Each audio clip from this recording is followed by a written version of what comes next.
श्री सद्गुरु महाराज की जय। पूज्यपाद महर्षि संत सेवी परमहंस जी महाराज का प्रवचन। अनासक्त रहकर भगवत भजन करें।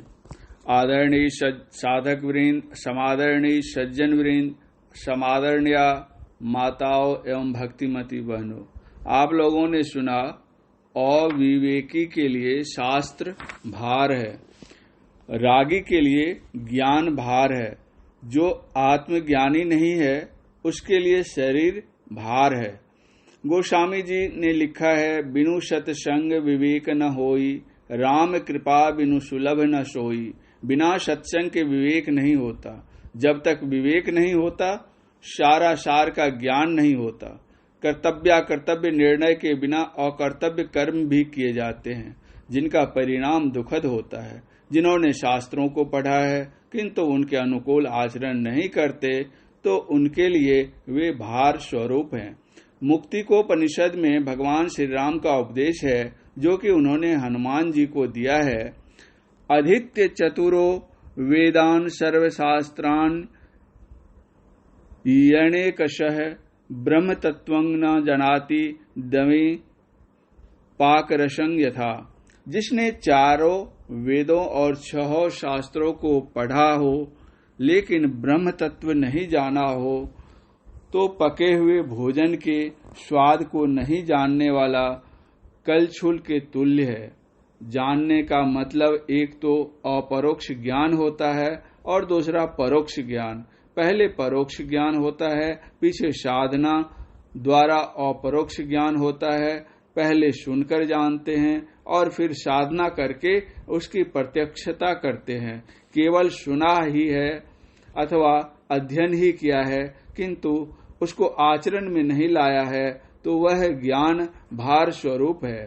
कबीर साहब का वचन है, पंडित लादे बैल।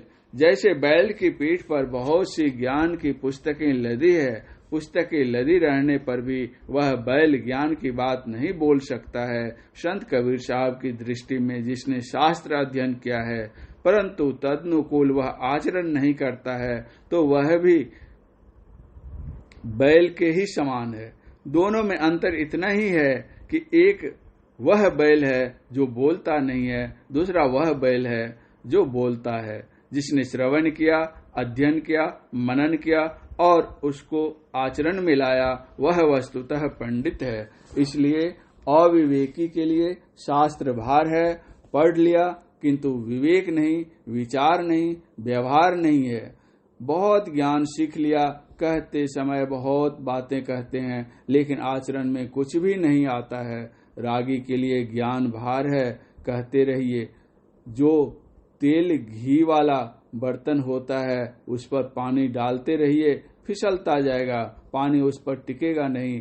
उसी तरह जो विषयानुरागी है उसको आत्मज्ञान की बात कहिए, ब्रह्म ज्ञान की बात कहिए, सदुपदेश की बात कहिए, कुछ असर नहीं पड़ता। जब तक आत्मज्ञान प्राप्त नहीं है तब तक शरीर के बंधन में पड़े रहते हैं। यह शरीर भी भार स्वरूप है।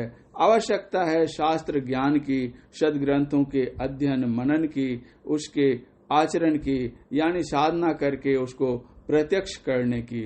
अगर प्रत्यक्षता नहीं होती है, साधना हम नहीं करते हैं, व्यवहार में नहीं लाते हैं, तो वह भार स्वरूप है। इसलिए सत्संग किया जाता है। हम लोग सुने, समझें, विचारें और करें। बंगाल में एक संत हुए श्री रामकृष्ण देव जी महाराज। उनसे किसी ने पूछा कि आप तो देखते हैं लोग ज्ञान की बहुत बहुत बातें करते हैं, लेकिन जब आचरण में देखते हैं तो कुछ भी नहीं पाते हैं, ऐसा क्यों होता है?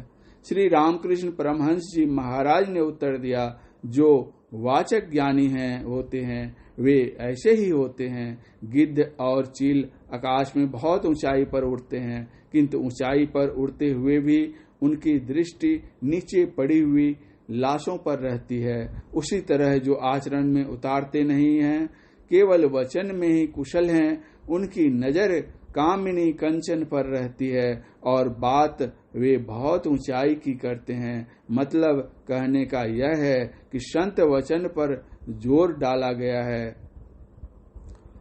श्रवण मनन के पश्चात आचरण करने पर जब तक हम आचरण नहीं करेंगे, मोक्ष का द्वार पर नहीं जाएंगे। जिस द्वार से हम प्रभु के पास जा सकते हैं, जिस द्वार में प्रवेश कर हम जग बंधन से छूट सकते हैं, उसी के लिए बतलाया गया है, वह है मोक्ष का द्वार। उस मोक्ष के द्वार पर 4 द्वारपाल हैं।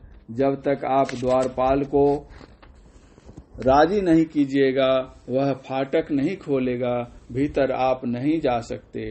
मोक्ष के द्वार पर 4 द्वारपाल हैं। वे कौन से हैं? समोह विचार संतोष चतुर्थ साधु संगम। ऐसा लगता है जैसे गोस्वामी तुलसीदास जी महाराज ने इसी का भाषानुवाद किया है। सम संतोष विचार विमल अति सतसंगति ये चारी दृढ़ करी धरो जो मन भजा चहे हरि सूर तरु। शम मतलब मनोनिग्रह। जब दम की साधना होती है तो उसमें इंद्रिय और मन दोनों की साधना होती है, और जब शम की साधना होती है तो केवल मन की साधना होती है।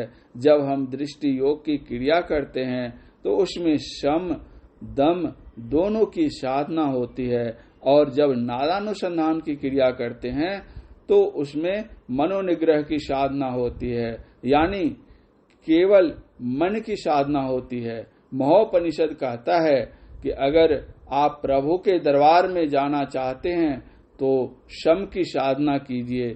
जो शम की साधना करते हैं वे ही साधना में बढ़ते बढ़ते एक दिन शम को प्राप्त करते हैं, अर्थात क्षमता प्राप्त करते हैं। सातम शम मोहि मैं जग देखा। यह क्षमता ज्ञान जब तक कोई शम की साधना नहीं करे, नादानुसंधान नहीं करे, तब तक नहीं होगा। नादानुसंधान की क्रिया करने के लिए पहले दम की साधना है, यानी दृष्टि योग की साधना है, और उस दम की साधना में योग्यता लाने के लिए पहले मानस जप और मानस ध्यान की क्रियाएं की जाती हैं। ये क्रमिक साधनाएं हैं। तो शास्त्र कहता है कि शम की साधना अर्थात मनोनिग्रह की साधना करो। मोक्ष द्वार पर जो 4 द्वारपाल बतलाए गए हैं उनमें पहला है शम और दूसरा है विचार। विचार किसको कहते हैं? को मैं आया कहाँ से, कित जाना क्या सार, को मम जननी को पिता, या को कहिए विचार।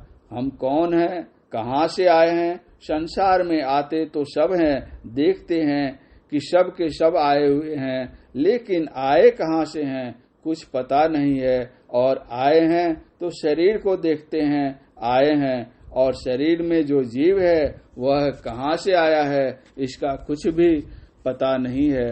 कबीर साहब ने कहा है, वा घर की सूधी कोई न बतावे, जा घर से जीव आया हो। जिस घर से जीव आया है उसका पता कोई नहीं बताता है। जिस घर से आया है उसका पता ही नहीं है तो बेचारा जाएगा कहाँ। इसलिए यह जानना आवश्यक है कि हम कौन हैं, हम आए कहाँ से हैं, जाना कहाँ है, सार क्या है, कौन मेरी माता है और कौन मेरे पिता हैं। इनका जो ज्ञान है यही विचार है। हम निशब्द से शब्द में, शब्द से प्रकाश में, प्रकाश से अंधकार में आ गए हैं। ठीक वहां आ गए, यहाँ अब जाना है वहां तो उलटना होगा। उल्टे पाछली पैरों पकड़ो, पसरा मना बटोर, कहे कबीर सुनो भाई साधो, तब पे हो निज ठौर। उल्टो अर्थात बहिर्मुख से अंतर्मुख हो। 9वें द्वार से 10वें द्वार में जाओ, वही मोक्ष द्वार है। जब तक मन पसरा हुआ रहेगा तब तक विषयोन्मुखी मन रहेगा। जब समेटा जाएगा तो विषय से निर्विषय की ओर चलेंगे। इसलिए तो उतरी परियोतम माही, पीव निःशब्द में, याते पड़ी गयो दूर, चलो निःशब्द में। चलना है, किस तरह चलना है? जिस तरह से मकड़ी छत से एक धागे के सहारे नीचे जमीन पर चली आती है, वही मकड़ी जब छत पर जाना चाहे तो क्या आधार है उसके पास में? वही सूता आधार है।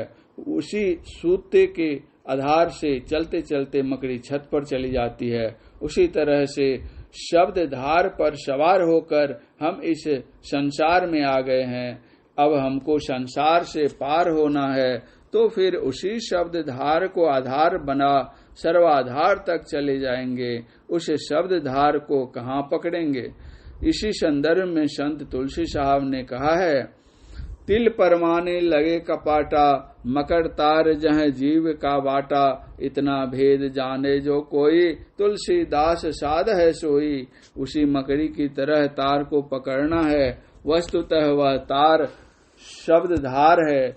संत राधा स्वामी वचन में आया है, शब्द सुरत दो धार समान, पुरुष अनामी के यह प्राण, चेतनता सब इनकी मान, शब्द बिना कोई और न आन। इसलिए शब्द कमाई कर हे मीत, शब्द प्रताप काल को जीत।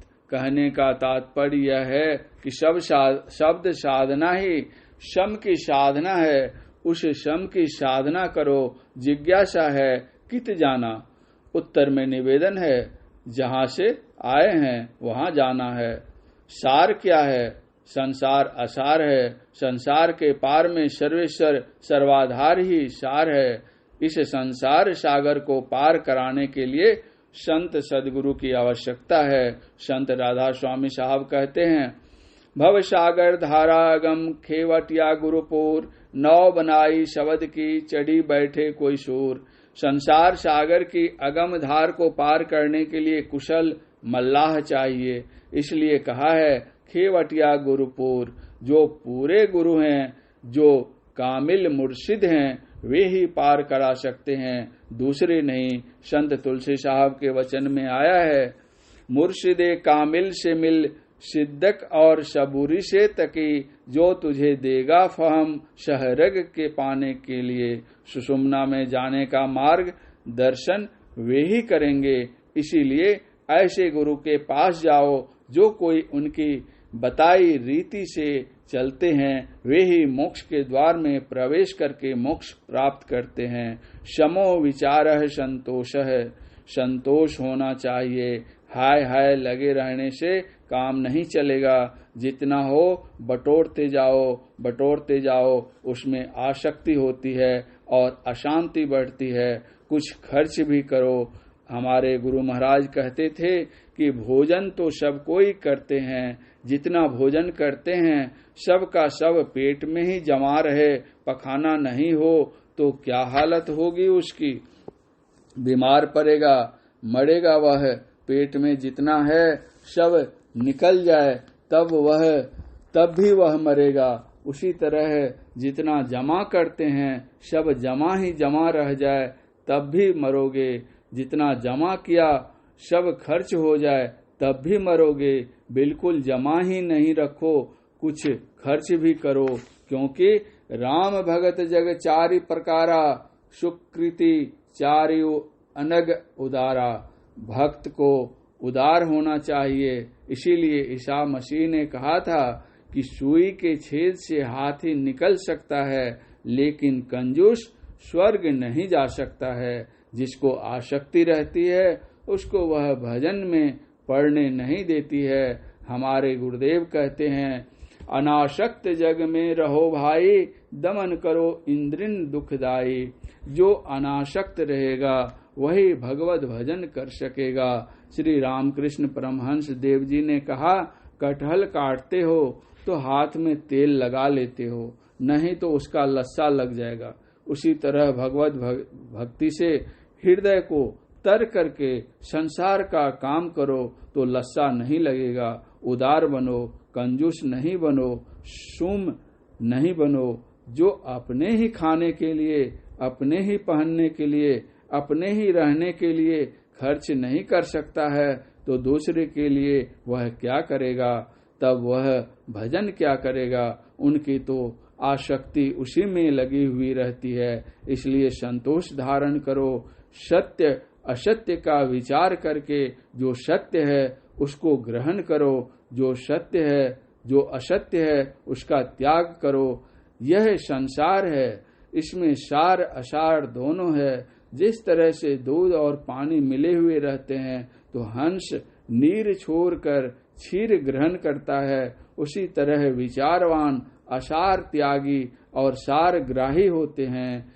जब तक सत्संग नहीं करेंगे यह ज्ञान नहीं होगा। जब तक ज्ञान नहीं होगा तब तक सत्य असत्य की पहचान नहीं होगी। सत्य असत्य की पहचान नहीं होगी तो हम असत्य में पड़े रहेंगे, परिणाम दुख होगा। इसलिए सत्संग करना चाहिए। सत्संग भी करना चाहिए तो किस तरह? संत तुलसी साहब कहते हैं, सत्संग करना मन तोर शरण संतन की, अंतर अभिलाषा लगी रहे चरणन की। संसार की आशा छोड़कर प्रभु से मिलने की आशा लगी रहे, तब अपना काम भगवत भजन बनेगा।